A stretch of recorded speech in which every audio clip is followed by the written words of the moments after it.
Welcome to the Infinity Loop Group. I'm Riley Burns. I'm Krista Force. And thank you so much for joining us on this adventure. We're jumping right into chapter 79, Dialogue.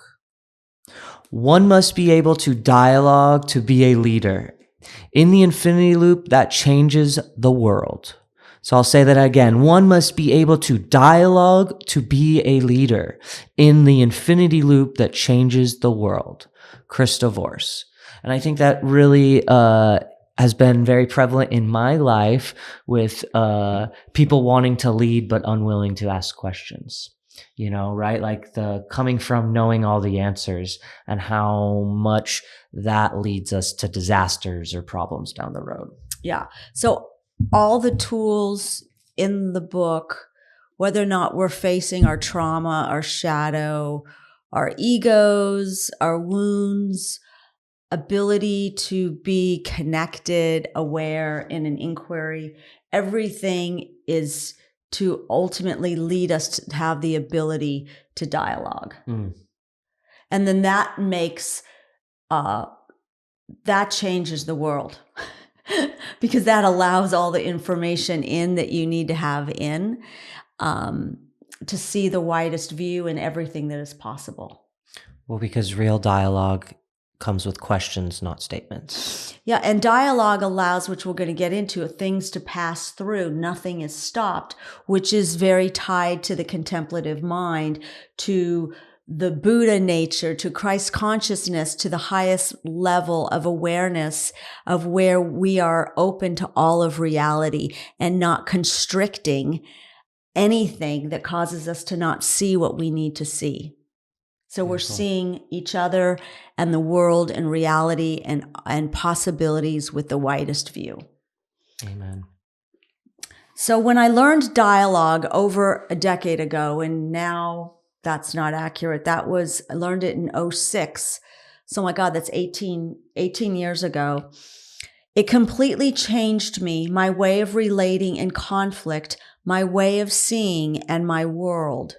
That really was the beginning for me, Riley, of learning when I learned this from these consultants that were so steeped in organizational development and were dealing with some of the biggest problems in the world being hired.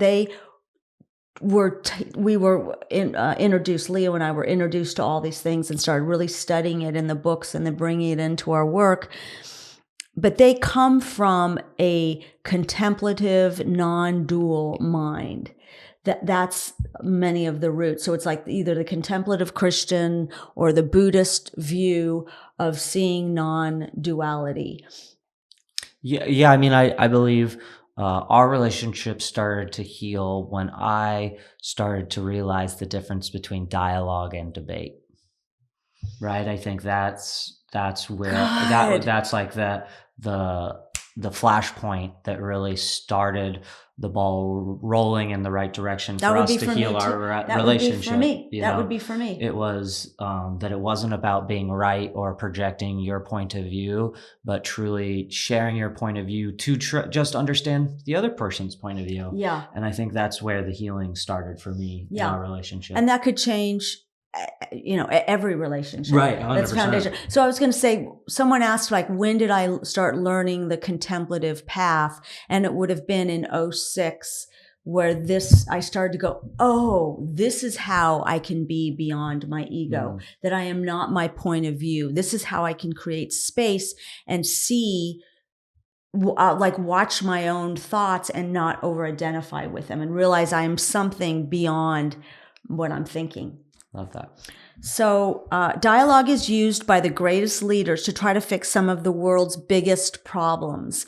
Coaches and consultants who facilitate this in relationships and companies are worth their weight in gold. Dialogue is a practice that moves us beyond our habitual way of interacting, looking at data, and solving problems. It takes into consideration the problems of our survival brain, right? Which is our first look, which is always the separate self that is easily defended and feels threatened.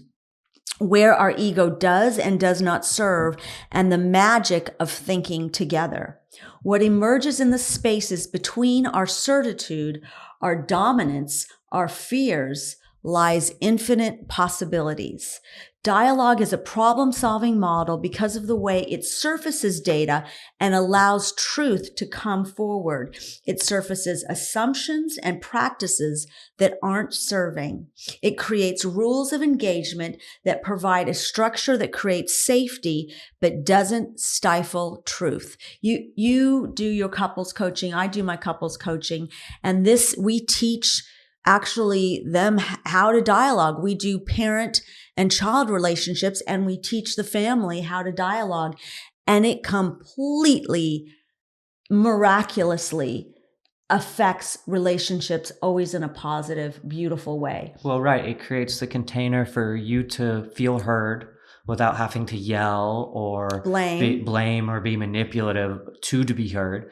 And then it creates the environment for the person to actually hear you, not just the words you're saying, but the message behind the words. Yeah.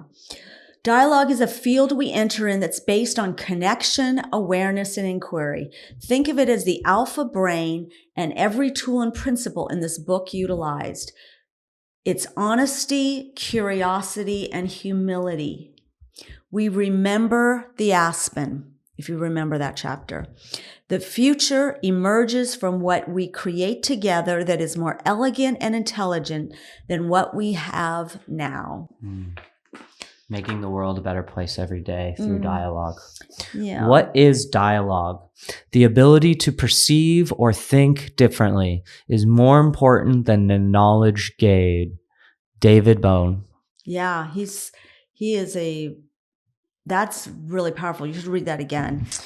The ability to perceive or think differently is more important than the knowledge gained.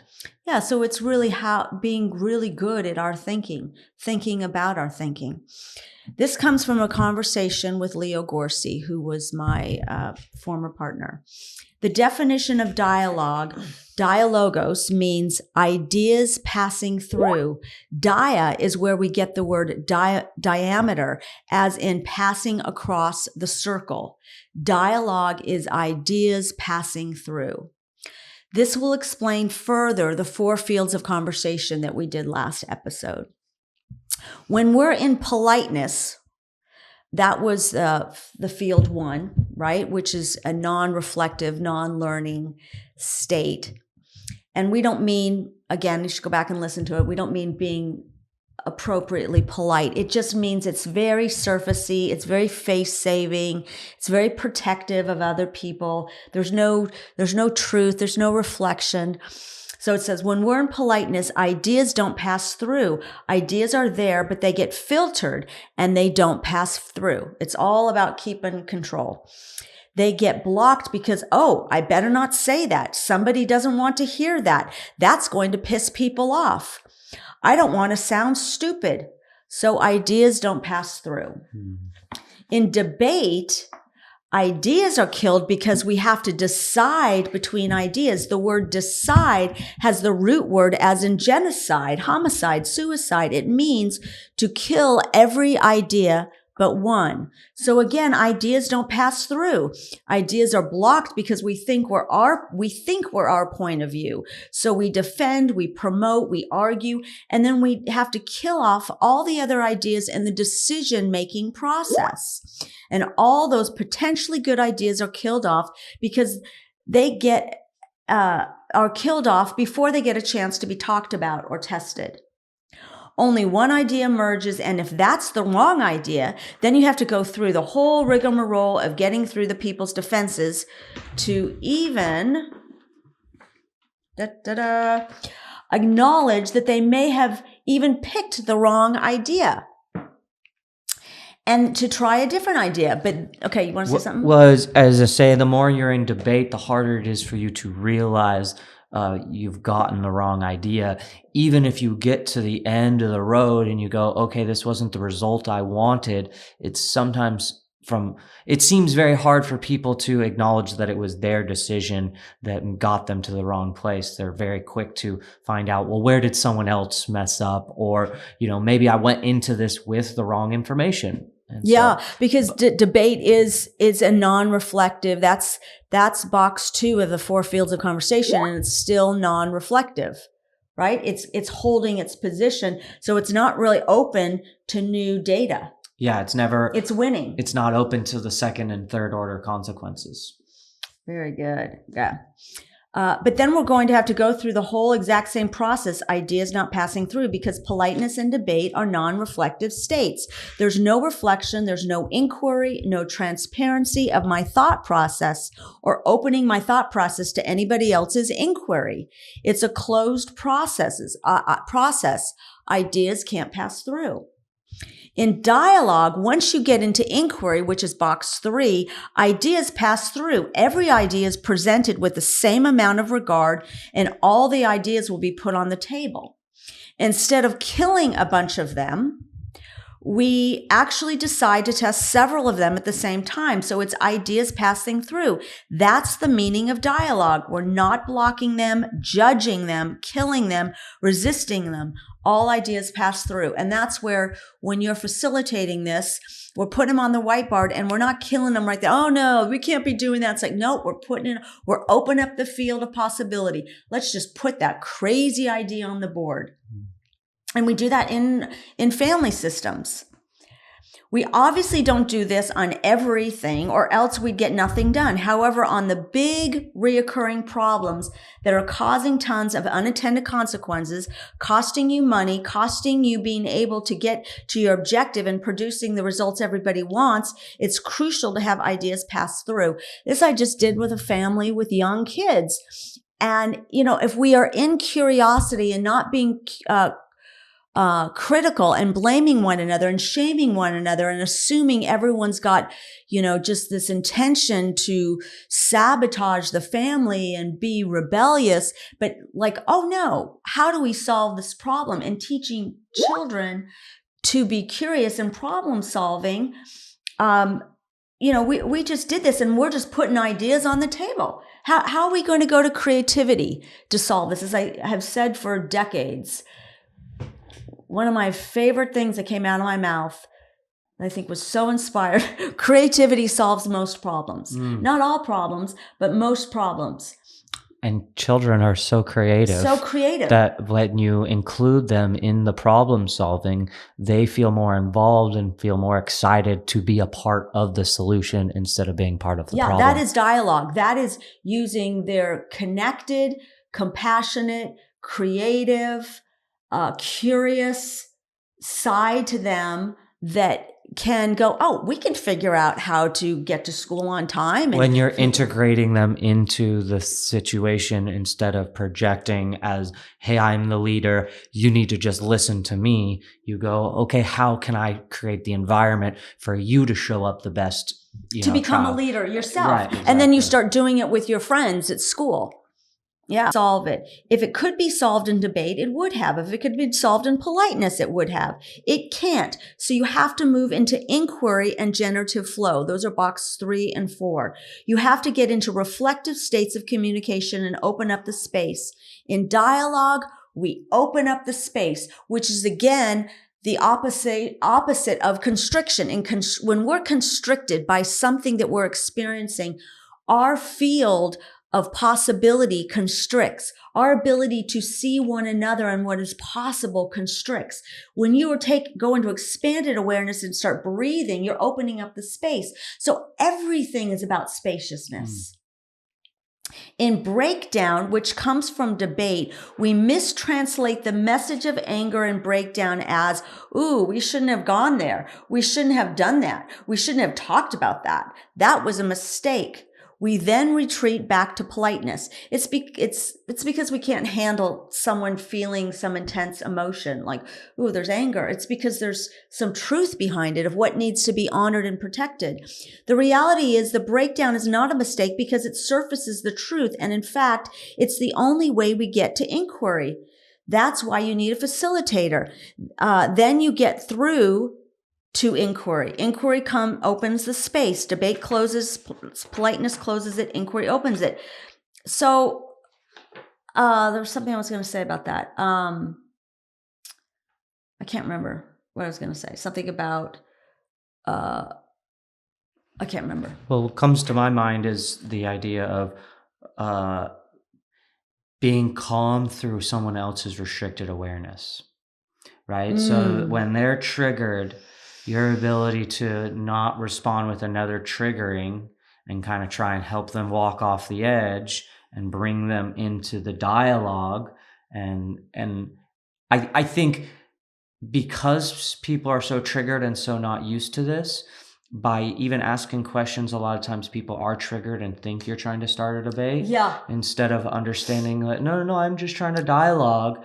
And because people are so not used Defensive, to that, yeah. right? They They think become they're triggered. being- So that's so much part of our important to practice of how do we diffuse the bomb, you know what I Right, mean? because it's the infinity loop model really is when you are not, when your ego is in the right place, that you are, it's in service of your higher self, whatever that means, the ability to stand, if you, I don't know, whatever language you could use around that, but that sense of agency or your connection to your soul that gives you this confidence, but you are not offended. You don't need to protect, promote, and prove anything. So your ego is not going to get into the game. You're going to be holding the higher field that can bring the most calm into the room. That's really what the infinity loop is about, is that you walk into a room with a field, a presence, a vibration, whatever you want to call it, a level of awareness, a level of love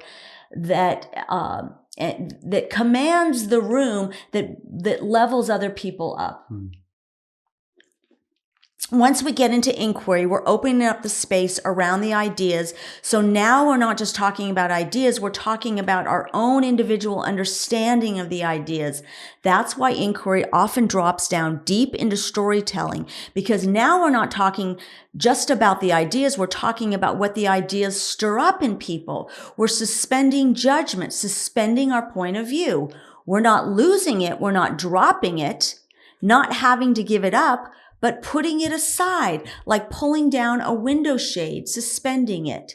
I'm going to pull it up later. It's still there, but I'm going to suspend it during inquiry.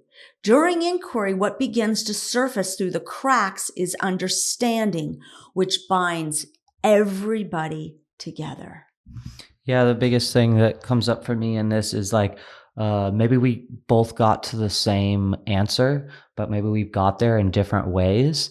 And to me, that more validates the answer, understanding multiple ways of getting there. And then that's a point of going, okay, maybe this is more to be true because we got there in two different ways, but understanding how we got there creates strength to the idea.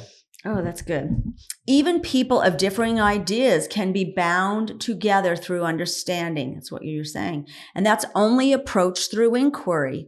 In inquiry, I'm asked to now talk about my story about this idea, which flows us into talking about all of our stories. That creates empathy, which creates connection. When we become aware through understanding that we all want the same thing under it all, that's thinking together. I have seen this happen so many times where all people are just screaming at each other in debate from their egos.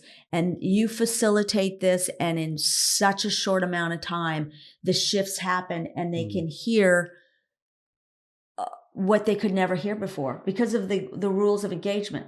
Well, the real key is how quickly the shifts change, and it's that snowballing. That's it's like the container. You hit that switch and you just start going downhill in a positive way. It's so great. Now we go to generative flow, where we're not impeded by all these blockages and resistance, and we're not closed. We're reflective and open. We're transparent. We invite inquiry into our process so we can discover things we could never have discovered in politeness or debate. That's the benefits of it. In generative flow, that's the box 4.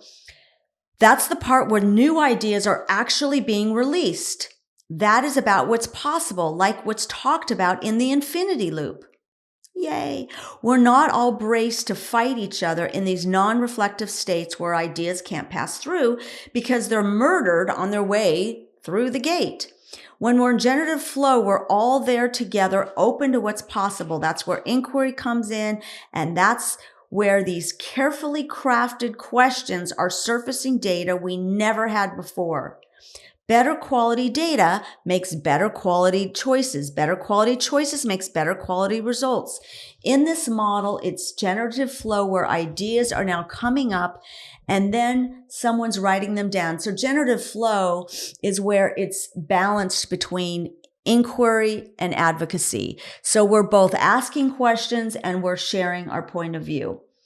It's like kind of coming up with a pros and cons list together, right? Of like, oh, if this is a result, what are the pros? What are the cons? Let's agree on them. Yeah. You may end up at the end with a page of 20 ideas that were never there before. That's when you go back and prioritize which of these 20 ideas should we test. Let's test these 5 first because they have the most potential to move the needle. Then you pick out, you vote on which of the 5 ideas you're going to test and then assign ownership of the ideas, follow through, and accountability, time frame, who's going to be accountable, what are the goals, what are the objectives. This process can be done in families, relationships, or any system. These ideas would never have come through debate and politeness. They would never had a chance. They would have been killed at the deciding stage. You can't do that because blah, blah, blah. And instead of 1 or 2 people running the show, which could even be parents, every single person in the room is participating. This is so important for children to have their voice. Like you said, participation. Yeah. And you know what? If there's an objection, you don't want them just compliant, but not bought in. You want, just like in sales, everything is sales. In sales, you want to surface the objection. You want your kids to show you their cards. What are they really thinking about this? You don't want them holding resentment against you, but doing it, because that will create larger problems down the road. Yeah. And that does happen where kids are obeying but holding resentment, which causes a much bigger blowout later into something that's much more important than usually whatever they're grunting through. That's like saying they're compliant, so they're going to take the trash out, but they're going to drag it to the street and the bag is going to rip all over the driveway. Yeah. They're not bought in. It's not a higher order of love and connection. These are ideas that may have lived among this group of people for a long time, but never had seen the light of day because they were murdered at the gate. I mean, I just see so many times, Riley, in consulting where we would go to all the different departments and I'm going, if you just were talking to the people across the hallway, do they know this? Like, and collaborate together? Oh, they have this data. This has this data. There's just they're not taught how to think together and how to dialogue. What excites people is innovation. People go from morose to so excited. Their eyes light up. Their body language is open. They can't wait to get out the door and go do this. That's what dialogue does. It's infinite possibilities. Just did this again with this family. And it's like, okay, everyone's got their marching orders. This is what we're going to test. Is there any reason why that wouldn't work? Okay, let's try this. And then if that doesn't work, let's try moving the clocks, getting up 5 minutes sooner. Do you think this might work? Do you think you might be able to figure out what to do? It's so exciting. Okay. How does dialogue different from what goes on in the world, right? I mean, I think that dialogue is the tool that changes people from projection to connection, right? So what happens in the world right now is people are projecting their reality as if it's the ultimate truth, as if they've done all the research, as if they see everything, and they want to project it and want people to just accept it, where true dialogue is going, hey, this is the information I have, please share more, and maybe we can come to a group understanding that is more beneficial for everybody. What principles from the infinity loop model came to mind when reading about dialogue? For me, it was the ladder of inference, right? Because that's what I think gets us out of wanting to be in dialogue. Right? We run to our assumptions, and that's that makes us go, okay, I'm assuming that I know what your answer is, so I'm not going to have the dialogue and hear you out. I'm immediately going to go to debate and shut that down because I already assuming the This. third, yeah. I already know. Right. I already know. Instead of you asking questions of, you could think you know what they're talking about, but there's so many more inviting ways to ask a question where you can bring it in and go, okay, give me more information. I think this is where you're coming from with it. Is there, and this is the problem I'm seeing with that. Maybe there's more you're seeing, and then they can present it instead of feeling attacked or feeling shut down or feeling, oh, you don't really know what you're talking, dismissed. Yeah, I was just thinking, been talking with a friend who's reading Daniel Kahneman's book, Thinking Fast and Slow. Daniel Kahneman won the Nobel Prize in decision making. And I refer to Daniel Kahneman in the book, and his work has greatly influenced me. But it's very much about seeing our fast thinking and how much we have this confidence that we're right. And it's totally based on assumptions and how our brains just need to make these shortcuts so much, which again stops dialogue because we are so assuming we have all the answers of motives and what's happening and what's the right thing. And, Yeah, I mean, asking not even open-ended questions, right? Of coming with the answers and not really asking questions can, shut everything down. Right. So key practices of dialogue. A compilation of Bill Isaac's work. Mm-hmm. We haven't really paid much attention to thoughts as a process. We have engaged in thoughts, but we have only paid attention to the content, not to the process. Mm-hmm. David Bohm. Yeah. Okay, this is really, Okay. Number 1, find your voice. Say what you really think, not what you've been told to think. Be quiet enough to hear yourself. What do you really think? This right here is, my talk in chapter 3 or something about explaining the infinity loop. What's that chapter called? Clarifying the infinity loop, and talking about that meeting at racism. Yep. And the question they asked me, and I said, well, I think it's this, but I feel like I'm supposed to say this. And I was honest because of my training in dialogue that you actually are supposed to say what is true. And I wasn't saying anything rude. I just says, I feel like there's like social compulsion, that there's a right answer. And I'm feeling like if I say the wrong answer, I'm going to be labeled as something, or that I'm in denial, and you're going to read my mind and tell me what my motives are. And I didn't explain all this, but that was implied in my saying, I feel like I'm supposed to say something else, is that it is so hard for us to feel safe enough to be truthful. And that is a real lacking in skill in society. How many times people just tell you things and they have no intention of doing it. They just feel like that's the polite thing to say. And it's like, wow, what would it be like to be more honest? And especially through dialogue, you're creating an environment that is all about honesty. It's all about honesty. So say what's true regardless of other influences. Suspend the voice of judgment that tells you what you ought to say. Your authentic voice is not a rehash of the words of others. Speaking your voice means feeling the confidence that what you're thinking is valid and fits. What needs to be expressed right now? That's coming from the silence. That's coming from being so present that you could go, what needs to be expressed right now? Okay, number 2, B. The word abracadabra means I create as I speak. Isn't that interesting? When you're speaking from your own voice, your words are magic. They have the power to transform your circumstances. Start by asking yourself, what do I want to create, and why do I long to create it? Do you want to say C? Learn to be okay with silence. Oh, this was one of my biggest growing aspects of just Well, I find too, the more you're okay with silence, it's really never silence because then you're just hearing your own voice in your head, but not being afraid of that voice and what it's saying to you. Not everything you feel compelled to say needs to be said. Let what is in you fully take shape in the silence. The root word for intelligence means to gather between the spaces. Isn't that wild? Yeah, I mean it's the there's that famous quote of it's better to be silent and assumed dumb than open your mouth and prove it to be true. And so wow.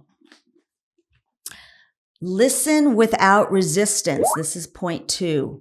When you listen without resistance, you're not just listening to your own internal dialogue about what you're hearing or who is saying it. You can go A. What I am feeling. What am I feeling? What am I feeling? Be aware of disturbance and resistance. What's being threatened? What am I holding on to? What are all the different voices here trying to convey? What voices are being marginalized? B, what am I thinking? Is what I'm hearing or saying factual? How does it belong? What's happening right now? This is the awareness piece. Right? Our ability to listen is a present moment competence that diminishes as we dwell on the past or worry about the future. Prepare yourself to listen by centering yourself in the present. Really hearing what they have to say and not worrying about what you're going to say next. Point 3, respect another's point of view. See the legitimacy and power of each person's point of view. You may not like it or agree with it, but give respect while listening. And that, someone said to me recently, a client who was very familiar with the work said something like, "Oh, I have no respect for that person." And I was like, "Oh, I think he needs to read chapter 48 again." I think that's the chapter on respect. And what that means is to re-see and giving every person, you may not admire them, but respect means to give legitimacy to maybe they have something to teach you or unconditional positive regard, meaning you do not just disdain them as though they have no personhood, as though they have no dignity or humanity. You just respect them as another human being. As another human being, whether or not you can disagree. And that's where we can be calm and not go, just off the handle when we're talking about some of this political things, is there's that calm, contemplative mind that can see the disturbance of what you go, wow, that is not aligned with my values, but you can give respect that that person is a human being. I see you and your view and hold space for you and your view. Yeah, and that's, again, the Sawubona. I see you, that chapter, the South African phrase of how they sing, I see you, is I make a space for you in this world. Recognizing another's legitimacy is the opposite of judging and blaming. Seeing people for the potential they carry with them. Treat each person as a teacher. What is it that this person have to teach you that you don't already know? Treat each person as a mystery you will never fully comprehend. Treat each person as a part of the whole. Part of us. If we did that politically and we really held this as a value, oh my God, we would never talk about people the way we do. I mean, there would be a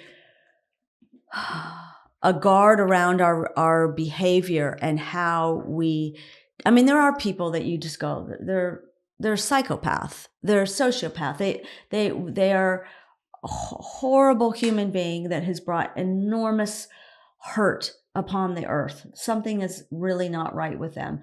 And yet, there are those people in the world, but like so often, if we just are able to hold it with stillness and wow, what is there anything that is a point of truth of what they could possibly be saying, or why would they be saying it. It just creates a calmness and emotional sobriety in moving in the world. Yeah, I mean, I feel like people use the term narcissist a lot of the time to dismiss people so that they don't have to do the hard work and acknowledge their point of view, right? It's a lot easier to dismiss someone as this bad, narcissistic, evil person, and instead of having the nuanced understanding of, no, they did this right, they did that right. Maybe I don't like them for this, but they did do this right. You know, it's much easier to have a blanket going, oh no, they're a narcissist and evil and trying to destroy this country, instead of going,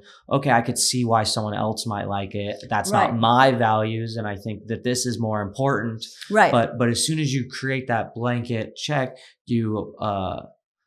it's kind of like putting mud in your eyes and wondering why you can't see. Yeah. It's almost like when you have the contemplative mind, you can think, oh, well, what are they optimizing for? They're going to vote based on the person they think that's going to keep us out of war, because it could kill all of us.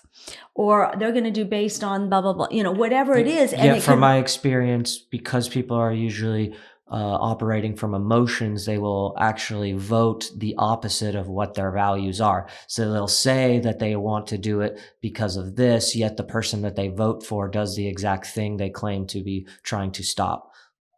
One of the examples would be the most recent. The amount of people I said, if you vote this way, you are going to get a certain result. And then they all go, oh, I'm so surprised that this is happening. And I go, well, anyone that was talking out against it was saying that this would happen.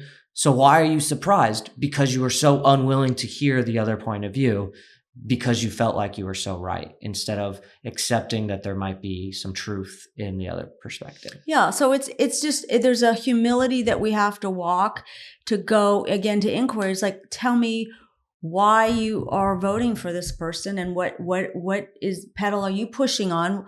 What's driving your decision? And because that's the inquiry piece, that's the ability to dialogue that is opposite of judging and blaming. And that's what the ego wants to do. The ego is so confused and insecure. It's always trying to make itself big again. But in the infinity loop, it's about being connected to the reality of our own abundance, which is connected to the field of abundance, which is consciousness itself, which is the field of love that we all share. And when we remember that we are not just our ego, that we are something bigger than that, we have the ability to dialogue. That's why all the other chapters that came before this was to prepare us to be able to dialogue. Right? We suspend judgment, relinquish your grip on certainty, your assurance that you know exactly what's happening and why it's happening. Let go and open up. Neither suppress nor advocate. Remember, advocate like an attorney, advocacy, saying our point of view, but display views.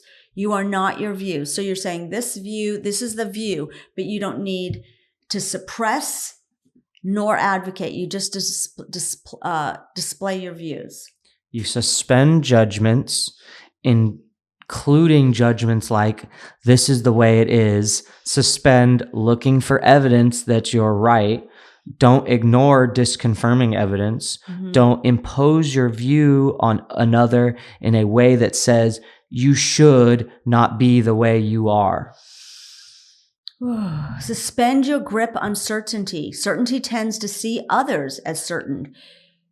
They are so opinionated, but you're being opinionated about them being opinionated. This is how we end up doing to others what we abhor in ourselves. That's the projection piece instead of connecting.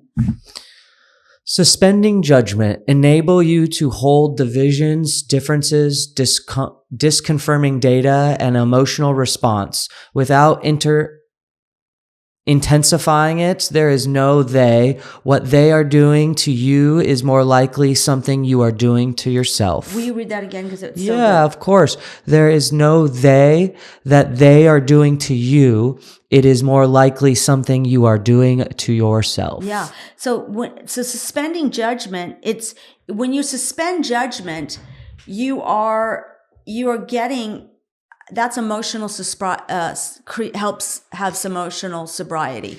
So you're not intensifying anything. You are able to see the field widest. Suspending judgment is putting on hold the temptation to fix, correct, or problem solve so we can inquire into what we observe. How is this working? What's going on here? How does this problem work? The opposite of suspending judgment is defending our judgments. We deny any connection to any idea that disconfirms our own. Point 5, suspend judgment by asking questions. So the power of dialogue is in the cultivation of questions that have no answers. Wow. Good questions reflect on what part you're playing in the behavior that's producing the unintended result. Many questions are statements in disguise. Do you really think Sally deserved the raise? That's a judgment. So that's pretty heavy. You know, that's really heavy. There's no answer. There's no right or wrong answer. You're opening up the field to truly think together with good questions. Well, it's a lot of what we've talked about of how I believe the kind of next evolution for humanity is understanding the both and, right? Mm-hmm. The two things can be true. Mm-hmm. Two things can be true and opposite at the exact same time. And we transcend and include. Right. Yeah. Some questions distance the questioner from the conversation, such as a question that implies there is a right answer. These questions keep the questioner's views hidden and inaccessible. I mean, so many children need to find their voice, and that's why it comes out sideways. And so if we're basically setting it up and testing a child to know the right answer versus really opening up the field to listen to them, then they can find their voice. And then you can influence them because you can access their heart because they're connected to their heart. Well, and when they find their own voice, they're building their own, they're becoming a real person, not just a drone extension of you. Oh my God. Or anything, what social media is doing to them. So where are we? See? A well-articulated question will likely produce initial silence and tension. Staying with that tension is the doorway to new and fresh possibilities and options for effective actions and results. That's where, when someone is really thinking, when we would coach, and in companies, we'd ask a question, and there would be silence, and I'm like, well, that's good, because they're actually thinking now. Relaxing your grip on certainty by asking yourself the following questions.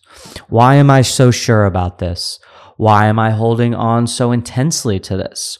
What's the payoff for me holding on to my position? What would happen if I let it go? What is the risk if I do? What might I lose?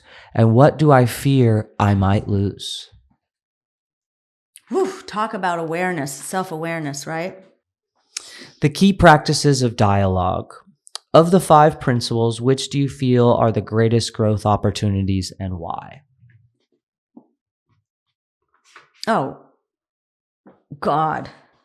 For me, everything. For me, definitely the listening without resistance. I think something I'm always working on is genuinely hearing someone fully out and not going, oh, I've heard this argument before, let me have my response ready, but truly hear them out and go, maybe they're going to say something a little different this time that I haven't heard, and just being open to that and not judgment. Would you say, Riley, because when I've seen you at your best, Well, that's not really true because you are very good at debate and coming back and stating arguments. But when you are silent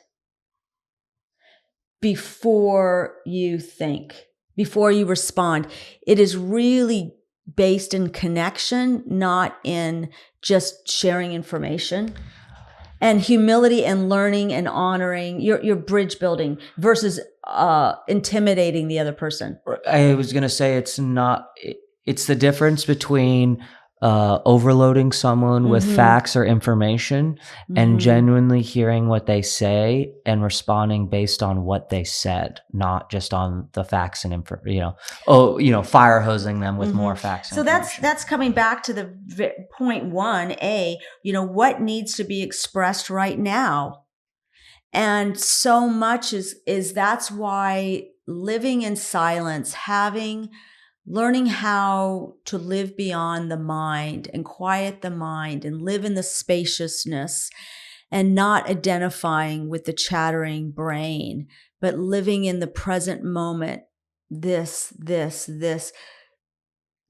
helps us live in our bodies. And the more we're able to live in our bodies and then speak from our guts, we're so comfortable with the space and even the space between people talking.